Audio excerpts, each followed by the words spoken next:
Big boss ഹൗസിലെ ആ ഞെട്ടിക്കുന്ന രഹസ്യം പുറത്തുവിട്ട് ഷാനവാസ്. ആദിലെ ലാലേട്ടൻ ഇന്ന് പുറത്താക്കുമോ? അതെയോ ഷാനവാസിനെയാണോ? നമുക്ക് നോക്കാം. Latest update. കഴിഞ്ഞ ഈ ആഴ്ച മൊത്തം കത്തിക്കയറി നിന്ന പ്രശ്നമായിരുന്നു നെവിൻ ഷാനവാസ് ഇഷ്യൂ. പല ഇഷ്യൂകൾ വന്നിട്ടുണ്ടെങ്കിൽ ഇത്രയും തരംതാണ ഒരു ബിഗ് ബോസ് ഇഷ്യൂ ഈ ലോക ചരിത്രത്തിൽ ആദ്യമാണ്. അതായത് ഹോമോസെക്ഷൽ എന്നൊക്കെ പറയുന്ന സെക്ഷൽ ഇതാണ് വന്നിരിക്കുന്നുള്ളത്, അപവാദങ്ങളാണ്. അത് എത്രത്തോളം സത്യമുണ്ട് എന്നുള്ളതാണ് നമ്മൾ നോക്കുന്നത്. അതായത് ഷാനവാസിനെ കരുവാക്കിയ ആദില എന്താണെന്ന് വെച്ച് കഴിഞ്ഞാൽ, നെവിനെ ഒരു സാഹചര്യത്തിൽ ബിഗ് ബോസ് വഴി തുറന്നു കൊടുത്ത് പുറത്തു വിട്ട ആളാണ്. അതിന് കാരണവും ആദില നൂറയായിരുന്നു. അതിനുശേഷം തിരിച്ചു വന്നത് തന്നെ ഇവരുടെ മനസ്സിലൊരു വലിയ വിങ്ങലായിരുന്നു. അതിനെ എങ്ങനെ പ്രതിരോധിക്കാം എന്നുള്ള കുതന്ത്രങ്ങൾ മെനയുകയാണ്.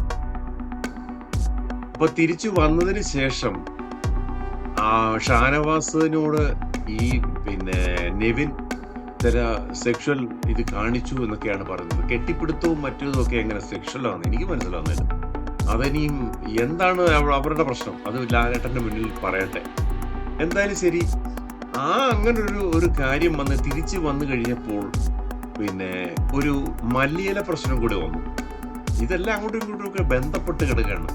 മല്ലിയില എടുത്ത സമയത്ത് ഷാനവാസ് അത് തട്ടിക്കളഞ്ഞു എന്ന് നെവിൻ മനഃപൂർവ്വം പറയാണ്. ഇത് ഷാനവാസ് എന്ന് പറയുന്നത്, ഞാൻ ഒരു അന്നത്തിന്റെ വില ഒരിക്കലും ഞാൻ അതൊരു ഇതാക്കത്തില്ല, ഞാൻ താഴേന്ന് കയറി വന്നാണ്, എനിക്കതിന്റെ വില അറിയാം, ഞാൻ ഒരിക്കലും തട്ടിക്കളയില്ല എന്ന് പറയുന്ന ഒരു സീൻ കാണുന്നുണ്ട്.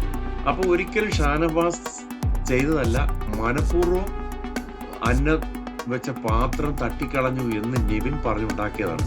അതില് ഭയങ്കരമായി പ്രൊവോക്ക് ചെയ്തിരിക്കുകയാണ് ഷാനവാസിന് അത് ഭയങ്കര വിഷമം ഉണ്ടാക്കി. കാര്യം ഷാനവാസ് ഒരിക്കലും അന്നം ചെയ്യത്തില്ല, കാര്യം അത്രയും ദുരിതം അനുഭവിച്ച ഒരാളാണ് ഷാനവാസ് എന്ന് പറയുന്നത്. അപ്പൊ ആ സാഹചര്യത്തില് പ്രവീണിനും ഈ നെവിനിൽ നിന്ന് ചില ദുരനുഭവം നേരിട്ടതായിട്ട് പറയപ്പെടുന്നു. പക്ഷെ പ്രവീൺ പുറത്തു വന്നു കഴിഞ്ഞപ്പോൾ അത് റിവേഴ്സാക്കി എന്ന് ഇവരെങ്ങനെ മനസ്സിലാക്കി? ഇതിനകത്തില് റിയാസിന്റെ കുബുദ്ധി ഭയങ്കരമാണ്. റിയാസിന്റെ കളികളാണ്. റിയാസ് വന്ന ദിവസം രാത്രിയിൽ നടന്ന രഹസ്യ സംഭാഷണത്തിന്റെ അടിസ്ഥാനത്തിൽ ആദില നൂറ അല്ലെങ്കിൽ നെവിൻ ഇവരുമായിട്ടുണ്ടാക്കിയ ചില ധാരണകൾ, നെവിനുമായി ഉണ്ടായ ഈ സെക്ഷൽ ഈ ഇഷ്യൂ നെവിൻ ശരിയായ രീതിയിൽ റിയാസിനെ ബോധിപ്പിക്കുക, അത് പിറ്റേ ദിവസം അതിന്റെ റിഫ്ലക്ഷൻ ബിഗ് ബോസ് ഹൗസിൽ കൊണ്ടുവരികയും ചെയ്തു. റിയാസ് വന്നൊരു പ്രൊവോക്കർ മാത്രമാണ്, ഒരു ഗെയിമർ എന്നൊന്നും പറയാൻ പറ്റത്തില്ല. പ്രൊവോക്ക് ചെയ്ത് ഇത് സത്യം പറഞ്ഞാല് നെവിൻ ഈ കാര്യത്തിൽ നിരപരാധിയാണെങ്കിൽ അദ്ദേഹത്തിന്റെ ജീവിതം വെച്ചാണ് കളിക്കുന്നത്. അത് വളരെ മോശമാണ്.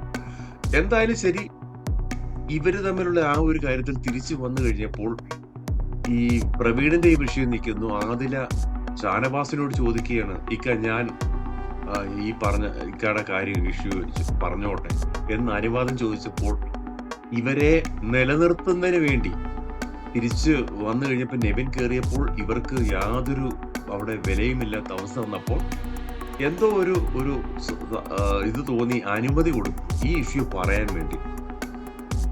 ഈ പറഞ്ഞവര് റിയാസ് വന്നു കഴിഞ്ഞപ്പോൾ പ്ലേറ്റ്, അപ്പൊ അന്ന് നിലനിൽപ്പിന്റെ പേര് പറഞ്ഞു കാറിന്റെ ഇറക്കി ഈ ഇങ്ങനെ എന്തുവാ പെങ്ങള് കാറിന്റെ ഇറക്കി എന്നും പറഞ്ഞിട്ടാണ് അന്ന് ഇഷ്യൂ ഉണ്ടാക്കി നെവിൻ ബിഗ് ബോസിന്റെ ക്യാമറയ്ക്ക് മുന്നിൽ പറഞ്ഞത് ഷാനവാസ് കാണുകയും, എന്നാൽ ഈ വിഷയം റിയാസ് വന്നപ്പോഴത്തേക്ക് അത് റിവേഴ്സായി ആദില മാറി.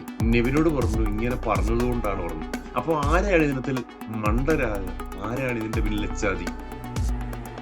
ശരിക്കും ഷാനവാസ് ഈ ആദിലയ്ക്ക് വേണ്ടി മാത്രം, ആദില നൂറയ്ക്ക് വേണ്ടി മാത്രം കളിച്ച് ഹെൽപ്പ് ചെയ്താണ്. എപ്പോഴും ജെന്യുവനായിട്ടാണ് എനിക്ക് തോന്നിയിട്ടുള്ളത്. കാര്യം ആദിലയോടൊക്കെ സംസാരിക്കുമ്പോൾ ഒരു മുതിർന്ന കാരണവർ എന്ന ഒരു ലെവലിലാണ് ആ റെസ്പെക്ട് അവർ തമ്മിൽ ഉണ്ടായിരുന്നു.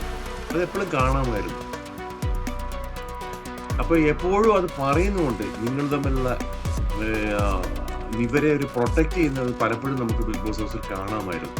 ഷാനവാസിന്റെ ഭാഗത്ത് പല തെറ്റുകളും പല വിമർശനങ്ങളും പറഞ്ഞിട്ടുണ്ട്. പക്ഷെ ഈ കാര്യത്തില് അദ്ദേഹം നിരപരാധിയാണോ? അദ്ദേഹം തെറ്റ് ചെയ്തു.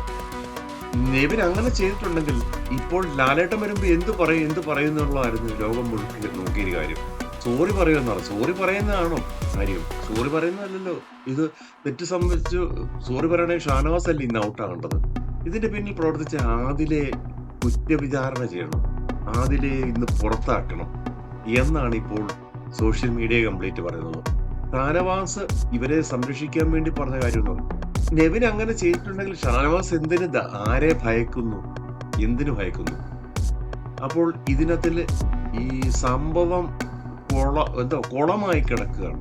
ലാലേട്ടൻ വന്നു കഴിയുമ്പോൾ ശരിക്കും ഇന്ന് തലവേദന ഉണ്ടാവും. ആരെ പുറത്താക്കും? എങ്ങനെ പുറത്താക്കും? ഇപ്പോൾ വോട്ടിങ്ങിൽ ഷാനവാസ് അനുമോളായിരുന്നു. ഇപ്പോൾ ഷാനവാസാണ് 1ാം സ്ഥാനത്തിരിക്കുന്നത്. 100% എനിക്ക് വിശ്വാസമുണ്ട് ഷാനവാസിനെ പുറത്താക്കില്ല. ആക്കാൻ ബിഗ് ബോസിന് പറ്റില്ല. ഇപ്പോൾ ആദിലെയൊക്കെ കുറച്ചുകൂടെ പുറകിലാണ്. അതുകൊണ്ട് തന്നെ 4ാമത്തെ 5ാമത്തെ പൊസിഷനൊക്കെയാണ്. അതുകൊണ്ട് തന്നെ ആദിലേക്കാണ് ഇവിടെ ഒരു നറുക്ക് വീഴാൻ സാധ്യത. നമുക്ക് എന്തായാലും ശരി ലാലേട്ടന്റെ വരവും മറ്റ് ഇതിനകത്തിലെ കാര്യങ്ങളും ഒക്കെ അതുപോലെ ഫുഡിന്റെ പേരിലൊക്കെ ജിഷിനും അവിടെ ഭയങ്കര ജിസയിലും ഒക്കെ ഭയങ്കരമായ പ്രശ്നം. ഇതെന്നുള്ള കാര്യങ്ങൾ തന്നെ ഇതൊക്കെ എപ്പോഴും എങ്ങനെ പറയുന്നത് നമ്മൾ തന്നെ വെറും ഇതായി പോകുന്ന ഒരു സ്ഥിതിയിലേക്കാണ് കാര്യങ്ങൾ പോകുന്നത്. ഒരു റിവ്യൂ ചെയ്യുമ്പോൾ നമുക്ക് അതിനകത്തിലെ ഗെയിമോ ടാസ്കോ ഒന്നും കാണുന്നില്ല. പബ്ലിക് കാണുന്നില്ല. ജനത്തിനെ വെറും വിഡ്ഢികളാക്കുന്ന കുറേ കാര്യങ്ങളാണ് ഇപ്പോൾ ഇതിനകത്ത് നടക്കുന്നത്. ഒരുത്തന്റെ ജീവിതം വെച്ച് പന്താടുക. ഇനി അങ്ങനെ നെവിൻ അങ്ങനെ ചെയ്തിട്ടില്ലെങ്കിൽ അദ്ദേഹത്തിന്റെ ജീവിതത്തിൽ ഒരു ബാൺമാർക്കല്ലേ ഇത് വീഴുന്നത്. അപ്പൊ ഇതെല്ലാം കറക്റ്റ് ക്ലിയർ ചെയ്യണമെന്ന്. ലാലേട്ടൻ വന്നു കഴിഞ്ഞാൽ ഇതിന് ഒരു നിഷ്പക്ഷമായ രീതിയിൽ ബിഗ് ബോസിന്റെ നേരത്തെ ഉള്ള തീരുമാനങ്ങൾ പലതും നമുക്ക് ചോദ്യം ചെയ്യപ്പെടാൻ അവകാശമില്ല. പോലും നമ്മൾ ചോദ്യം ചെയ്യപ്പെട്ടാണ്. അങ്ങനെ പുറത്താകേണ്ട പ്രവീൺ ഒന്നും അല്ല പുറത്തായത്. അത് അങ്ങനെയൊക്കെയുള്ള ചില തീരുമാനങ്ങൾ ബിഗ് ബോസിന്റെ സെൽഫിഷ് ആയിട്ടുള്ള ചില കാര്യങ്ങളുണ്ട്. ആ കാര്യങ്ങൾ ഈ ഷാനവാസിന്റെ കാര്യത്തിൽ വരരുത് എന്ന് ഞാൻ ആഗ്രഹിക്കുന്നു. നിങ്ങളും അതുപോലെ ആഗ്രഹിക്കും എന്നാണ് ഞാൻ കരുതുന്നത്. മറ്റൊരു അപ്ഡേറ്റിൽ കാണാം. നന്ദി, നമസ്കാരം.